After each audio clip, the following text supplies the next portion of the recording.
Welcome to your iconic image. If you want to take control of your image and be a power player in your space, then this is the show for you. Here we will arm you with tools and information to help you grow your brand on purpose. I'm your host, Marlana Semenza, photographer and visual strategist. Now let's dive into today's episode.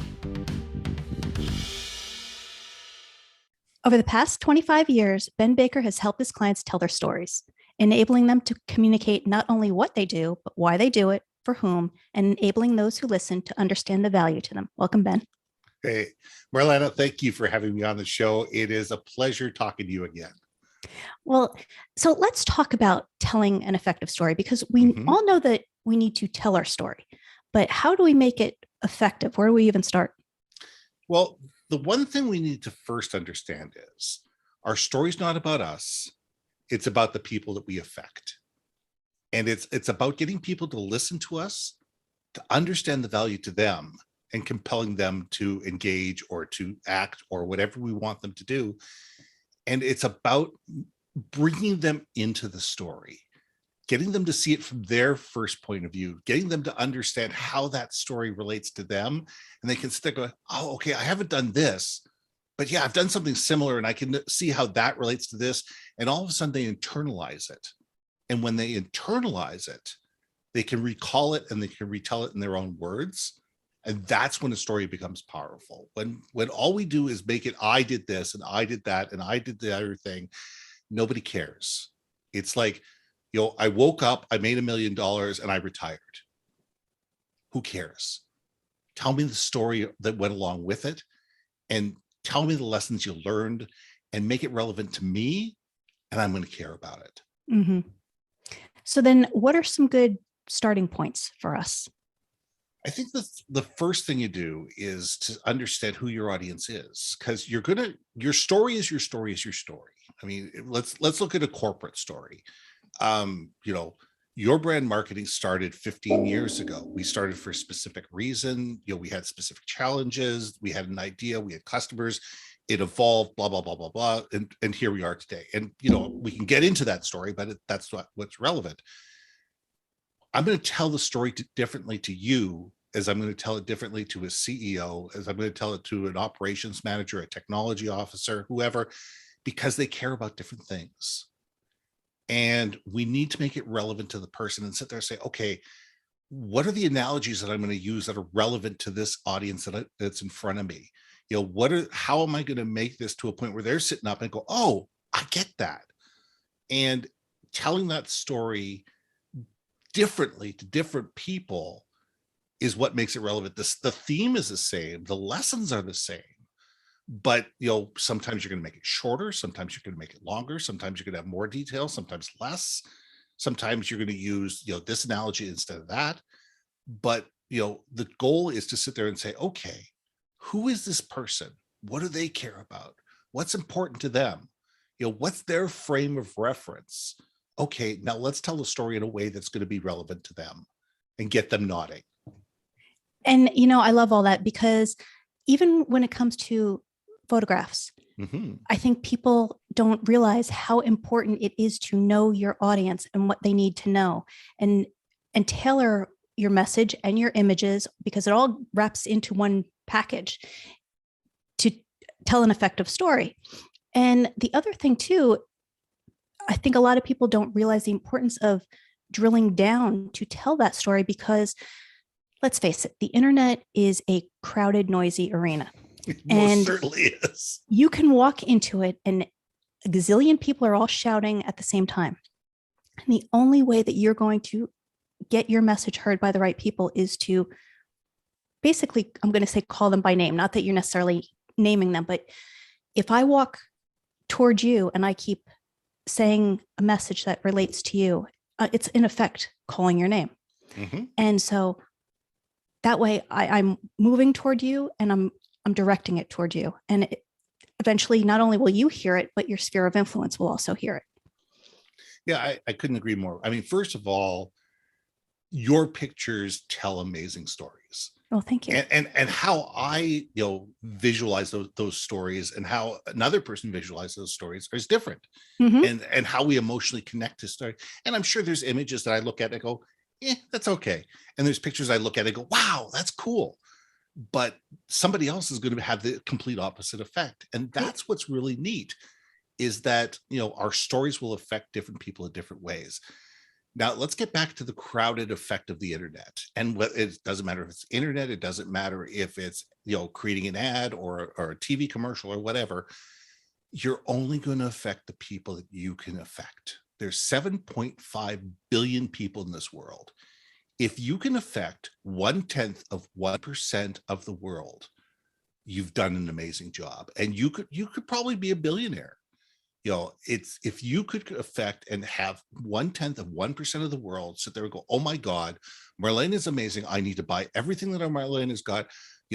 I'm just going to send her money and I'll worry about what, when the stuff appears, you're going to do extremely well. So it's about understanding, first of all, who your audience is, and mostly who they're not, because there are the vast majority of the people in the world, 99.9% of those people could care less about you, could care less Mhm. about your product, could care less about your story, could care less about that, because you can't help them, or they don't perceive you can help them. And the trick is to find the people that are part of your tribe. And the Seth Godin is, find your tribe, find your minimal viable audience, find the people that are passionate about the things that you're passionate about, see the value that you bring to the table, and those are the people that will retell your story for you.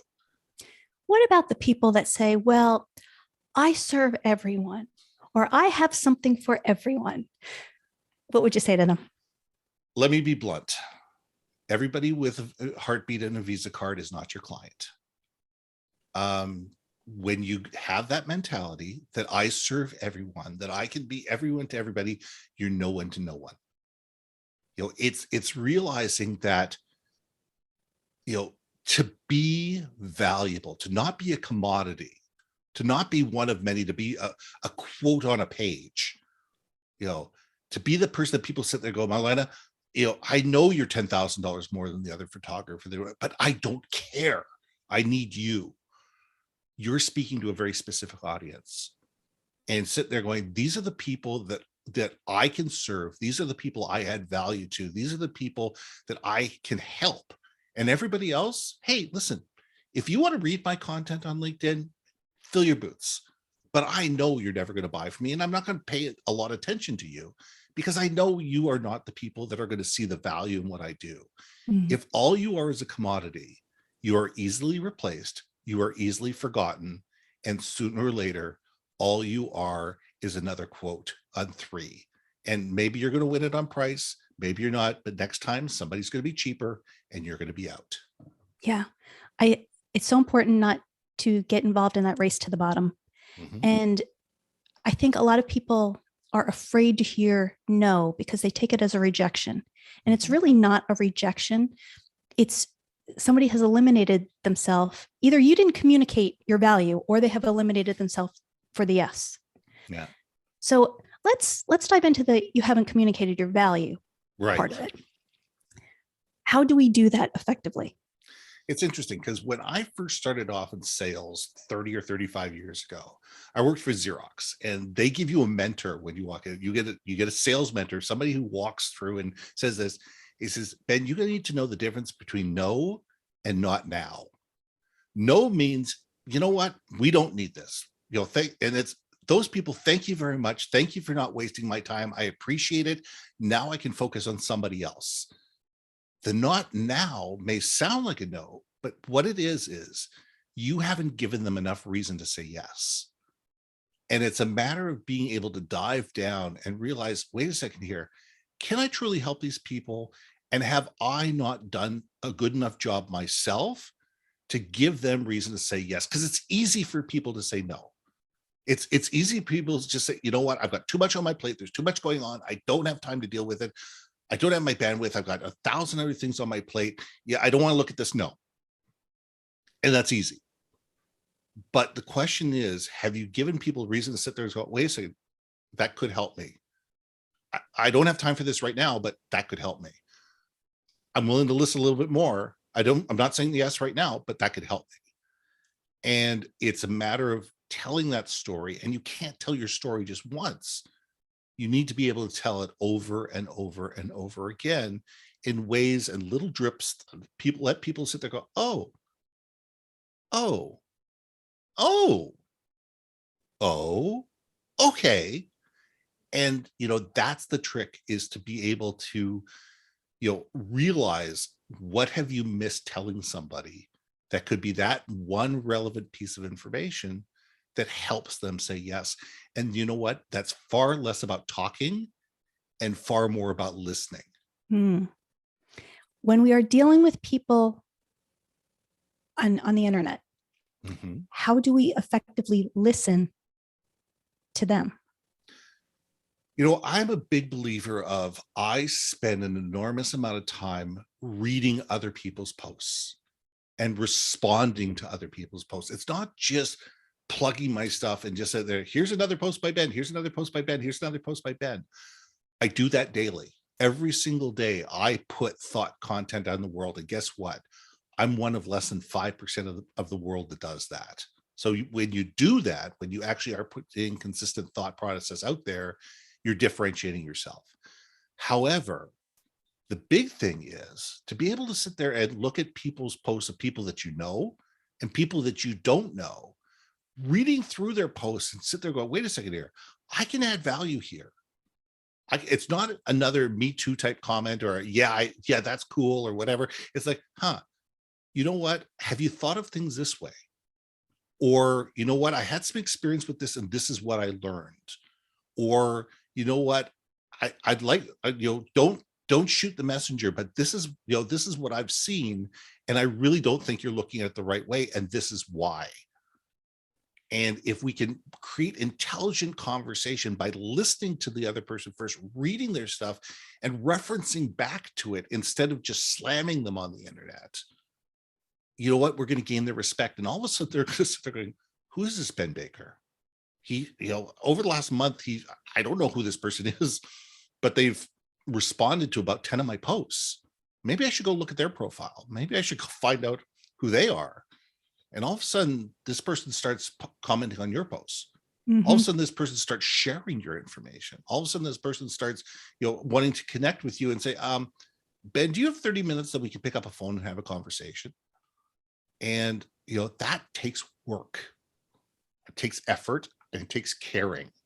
And that's the big thing today, is nobody cares anymore. Everybody is out for themselves. Everybody's looking for the quick buck. Everybody's looking for, how can I do this easy? To do social media well is hard, and it takes effort, and it takes consistency, and it takes, bearing your soul to some degree. And the people that are willing to do that are going to build some incredible relationships that are going to turn into some very serious work. But if all you're doing is doing drive-bys, quick hits and leaving, nobody's going to pay attention to you because you're not paying attention to them. And you hit on something, because at the end of the day, that's exactly what we're doing, is we are building relationships. And those take time. Any good ones take time. And if you are not looking at it in that regard and not putting the time into it, you are already fighting an uphill battle, because you're just not going to get where you hope to get. Yeah. I mean, I forget, you and I met on LinkedIn. Mm-hmm. We met on LinkedIn. I don't remember how, I don't remember when. It's been a while. It's been well over, I think it was pre-COVID, you and I met. So, that's how we measure times, pre-COVID, after COVID. But we've had an enormous amount of conversations, both online and offline. And you've shared stuff of mine. I've shared stuff of yours. You've commented on my stuff. I've commented on yours. We've built a level of trust. And that doesn't come overnight. I tell people that trust takes time to build. It's easily broken, and it's really, really hard to fix once that trust has been broken. So we need to sit there and say, forget about the 10,000. Okay, I've got 10,000 people on my LinkedIn profile. Who cares? I've got maybe 200 people that I truly connect with on a very regular basis. Those are my gold standard. Those are the platinum people. Those are the people that I pay attention to on a regular basis, and they pay attention to me. You can't do that to 10,000 people. This is, relationships and that kind of stuff just don't scale. And it's those 200 people that give me all my work, that give me all my connections, that give me all, that are the people that share and know, like, and trust me. And by concentrating on those people, that's how I've made a living and how I've built relationships. So, what if we aren't quite sure what our story is? How do we start to dive into that? Because I've encountered so many people, even with what I do, that say, "Well, I'm just like everybody else," or "I don't really have a story." And part of my job is to mine down into it a little bit. But how do you do it? You know, First of all, everybody's got a story. Your 6-year-old has a story. Your 6-year-old story is much shorter, far more condensed, and a lot simpler than somebody who's 95 years old, because they just don't have the tapestry. They don't have the years. They don't have the mileage. They don't have the scars. But we all have a reason that we do what we do. I wrote a book in 2018 called Powerful Personal Brands, a hands-on guide to understanding yours. And it's all about understanding who you are, what you do, and why you do it. And at the end of every chapter, I ask a question and I leave 2 pages of lined notes for people to write their own question, the right answers. Uh, you know, but really it's about understanding, why do you do what you do? What do you care about? If you were going to see one movie 100 times, what would that movie be and why? Who were the 3 teachers that you had, that influenced you growing up through high school, and what did they really teach you? Never mind that they were math, socials, and chemistry. What did they really teach you? What is the hardest thing that you ever did in your life? Whether you succeeded or you failed, what did you learn from it? And how has it made you better? We all have a story to tell. It's a matter of sitting there going, what has my life been? And some of us have had more hardship than not. Some of us have had things easier than others, but we've all had challenges in our life. We've all had things that we've learned about. We've all met people in our lives that have changed our lives. And that's the start of your story. And as you grow and as you change, that story has more tapestry, and it has more parts, and it's leaves on the tree. And if we could pick those different leaves off at different times and say, yeah, I remember in 1987 when I was working at the University of Victoria and I was running the Mac lab, and guess what? All of a sudden the police came in because they were raiding our place for illegal software. Well, guess what? Everybody had illegal software back then, But the fact that somebody grabbed a duffel bag and threw all the software in and went running out the door as the cops came in the front, it's those stories that we all have, and we need to be able to tell those and be able to remind us. Says, hey, listen, what did we learn from this? And how has this made us who we are? What do we think about because every time we listen to that story about ourselves? Okay, all of that made me think of 2 things. Okay. So I'm going to ask you both, and then you can tackle them one at a time. Sure. First one is, how many warts do we show? And the second one is, people are often talking about rebranding. Does our story ever really change, or does it just become tighter or veer in a direction? Like, how often does it completely change course? Okay, let's get into the warts. Okay. First of all, you are who you are, good, bad, and ugly. Okay. We decide how much of ourselves we want to tell. And it's what are you comfortable with? I'm comfortable sharing things that you may never want to tell people about. You may be comfortable talking about things that I would never talk about. And we need to be able to understand, this might be as part of our story, a wart that you tell one person, because, they went through, they're going through suicidal thoughts. And guess what? When you were 12 years old, you had those same self-doubts. You may tell that to that one person and never show that wart ever again. But it might be relevant to that one conversation and builds that bond that helps build that relationship. So we need to decide, and it's not up to the internet to decide. It's not up to the world to decide which warts we show and which warts we don't. We are who we are, but we just show, we're allowed to show as much of or as little of ourselves as we're comfortable with. Now let's get into branding. I tell that a brand is a living thing. It morphs, it changes. As we grow, we become different. We learn new things. I am not the same person I was at 20. I'm not the same person I was at 40. Our what is important to us, what our values are, where things, they change slightly. Our basic core identity remains the same. There are certain things I will do, and there's certain things I won't do. There's certain things that are really important to me. Family is really important to me. Friends are really important to me. Doing a good job at work, not lying, standing up for what I believe. If I shake somebody's hand and tell them I'm going to do it, it's going to get done. Those are all part of my brand, that whether I'm 25 or 105 are going to be the same. But parts of who I am may morph. I may soften, I may harden, I may, my opinion on things, may change, and that's okay. But our basic core beliefs, the three-legged stool on which we sit, that if we pulled out one of those legs, we fall over, that never changes. And that's the essence of our brand. Mm. So is there a difference in how we would tell our story? Because I know this is a realm you delve a lot into also, aside from branding, is podcasting. Mm-hmm. Do we tell our story differently on, let's say, LinkedIn and Facebook and Instagram versus on a podcast? Well, here's the thing. Every medium is different. You don't show up the same way on TikTok as you do on Twitter, that you do on LinkedIn, that you do on Facebook. How you show up on a podcast is a little different as well. And it all depends. Is it an audio podcast? Is it an audio? Sorry, I'm killing you. asthma. My asthma's kicking in.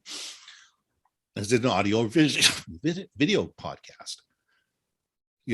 How I act on a video only podcast is going to be very different than on an audio one, because you need to be more lively. You need to be more gregarious. You need to be, there needs to be more movement and more action that goes on. Your tonality on an audio podcast is different again, because what you're trying to do is you're trying to resonate through the tonality of your voice, and be able to engage people. The message is the message, but how we deliver it may be different based on, what are the questions that are asked to us? How you ask me a question is going to deal with how I respond to it. What do I, back to the warts? Do I omit? Do I add? Do I embellish? And, that's really comes down to it. And podcasting is an amazing medium because it's raw. Yes, some people edit the heck out of their podcast, that, they have these, trite little podcasts with, they get rid of all the ums, the ahs, the space. They cut out, 20 minutes of an hour podcast because they don't think it's relevant. They add the music and stuff like that. Okay, that's theater production. Yeah. I don't do those things. That's theater production. My attitude is my podcast, unless somebody says something that they say, oh, Ben, I really shouldn't have said that, it stays in the podcast. Agreed. And, I'll still get rid of the ums and the ahs, but to me, it's not high theater. It's enabling people to have real live conversations and let people connect with me through the sound of my voice, and connect with the person that I'm interviewing with the sound of their voice, and build that know, like, and trust through an audio medium. And that's a very different medium than is television, that is social media. All these mediums are different. It's understanding the medium first, and then being able to tell the story in a way that's going to be relevant to that audience listening, utilizing that medium's characteristics. Is it better for us to be a guest on a show or have our own show? Or is it a combination of both? Or is it neither? it really depends on the person. Here's the thing. I tell most people, here's the thing. I think the latest stats, and somebody's going to tell me I'm wrong, is that there's somewhere in the neighborhood of 3.5 to 4 million podcasts out there. There's an enormous amount of podcasts that happened over COVID. Everybody and their mother started a podcast over COVID. 90% of them fail. 90% of those podcasts are dead within 10 episodes.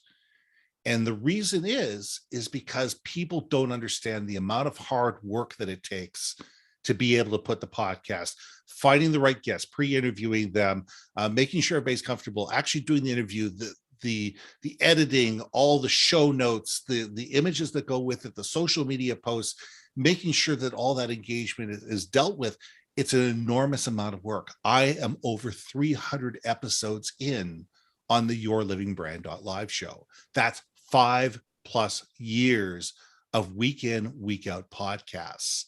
It's an enormous amount of work. And what I tell people is, here's two things. One, when you're first starting a podcast, create an episode. Create a series. This is going to be season 1. Season 1 will have 15 episodes, and we let people know that this is going to be season 1. It's going to be 15 episodes right off the bat. It gives you enough time to come up with a strategy for 15 different conversations to sit there and evaluate, is this something I really want to do? If you do, then you move forward. If not, it sits in a pocket on its own, and that material can be, turned into, social media posts. It can be put on your website. It could be put, on email campaigns. There's all sorts of things you can cut it around, and it becomes great content to be able to share it forever.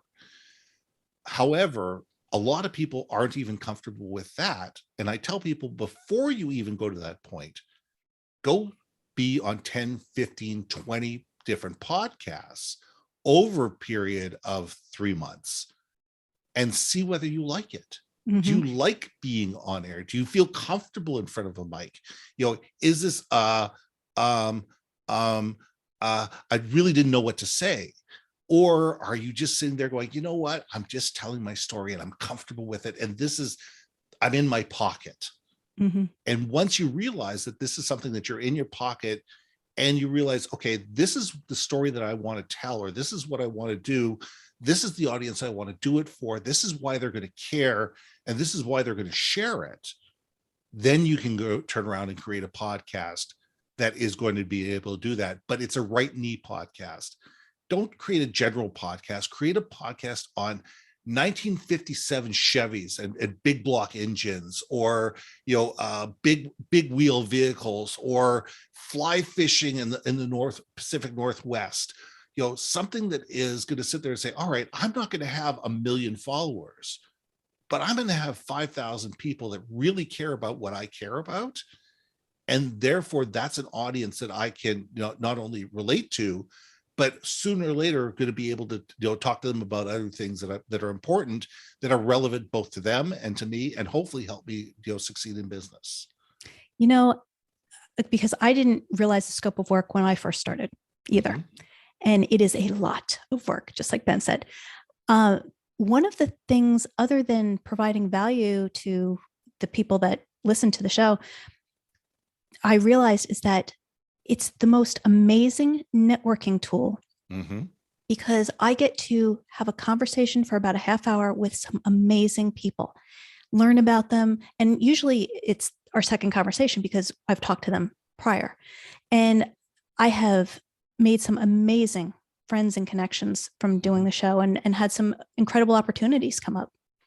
Yeah. And I consider it a masterclass.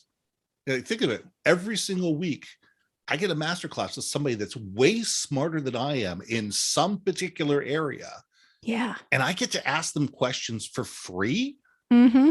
And they're going to answer them in a way that I can not only listen to them as we're having this conversation, but I'm taping it, and I can go back to it and be able to reference it and be able to utilize it to be able to make myself better and be able to serve my clients better.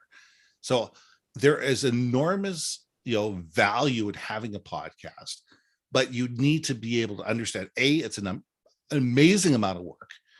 It's not a short-term goal, and it's something that requires dedication And, and you need to have the ego to sit there and say, okay, I've got 30 followers. Okay, next month I might have 50 followers. Then I might have 100. Maybe I'll have 150. Maybe I'll have 200. You're not going to have 1 million followers. You're not going to be Joe Rogan. You're not going to be Tim Ferriss unless you are 1 in a million. So let's say somebody is listening and they want to start a show, either don't know how to go about it or really don't have the time to do it and all that. I know there's something else that you dive into, which is podcast for hire. So tell us a little bit about what that is. Yeah, I mean, there's a bunch of different things. If people go to the yourbrandmarketing.com website, they can find, if they go through the headings, I think it's under the work with us. We have a course on teaching people how to create their first podcast. It's an online course. I've done all the videos, and there's a course that people can take and be able to, to figure out what do they need to be able to create the podcast that's going to be good for them. We do consulting, but for larger companies, we come in and hold your hand through the entire process. We'll come in and we'll do the strategy with you. We'll come in. We could even provide hosts for the podcast, either, work with your hosts and train them how to be better hosts, and maybe sit with them for 10 or 15 episodes, get them comfortable on the mic, and then be able to transition out and just, ongoing, just be there as a coach in the background. But on the same time, we'll also do all the back end work for them. So we'll take care of, first of all, setting the podcast up properly, which is huge. Doing all the editing for them, getting the show notes done, make sure that it's posted properly, making sure that it gets onto iHeart and iTunes and Spotify and Google Play and all those type of things, and make sure it's done right. So we work with corporations, and we do both external facing podcasts and we do internal facing podcasts. And those internal facing podcasts, those are for companies probably $100 million and above, and about 1,000 employees and above. And those are designed really to be an internal communications conduit to enable people to understand what's going on in the company, break down silos, change management, new product development, DEI, purpose, culture, training, all those sort of things happen. And what it's done is it's on a stream only proprietary system that's private and secure, that's permission based. So only people that are part of the organization can have access to it. See, and once again, just telling the right story to the right people. Exactly. And those people need to have their story told to as well. Yeah. So with that, Ben, I just have 4 final questions for you. Oh my God. Okay. What's the best piece of advice you were ever given? Best piece of advice I was ever given is, if you don't know, say so and go find out. Share with us one thing on your bucket list. Oh God, there's a lot of things on my bucket list. I would love to interview Sir Richard Branson or Billy Joel. Those would be 2 of my bucket list interviews. So if anybody has got those connections, I would love to have those connections. But if it happens, it happens. If it doesn't, it doesn't. But that would definitely be my bucket list. Okay, when the toy companies finally get around to making an action figure of you, what 2 accessories will it come with? It will definitely come with a microphone, and it will definitely come with shoes. And the last one, Ben, how do people find you? The best way to find me is at yourbrandmarketing.com. That takes you to my podcast. It takes you to my training, my consulting. Everything that you need is a central repository. Social media, everything is right there. Perfect. And you can find everything you need, including, if people scroll down to publications, there's a whole bunch of free ebooks that are not behind a paywall. Just grab them, their PDF format, use them, take them, and make your life better. Love it. Thank you so much for that. And thanks for being here. Hey, Marlana, thanks for having me on the show. I always love talking to you. Thank you for joining us. Once again, I'm Marlana Semenza, photographer and visual strategist. Please comment, like, or share this episode, and don't forget to subscribe so you don't miss a thing. For more information on how I can help you create your iconic image, visit marlanasemenza.com.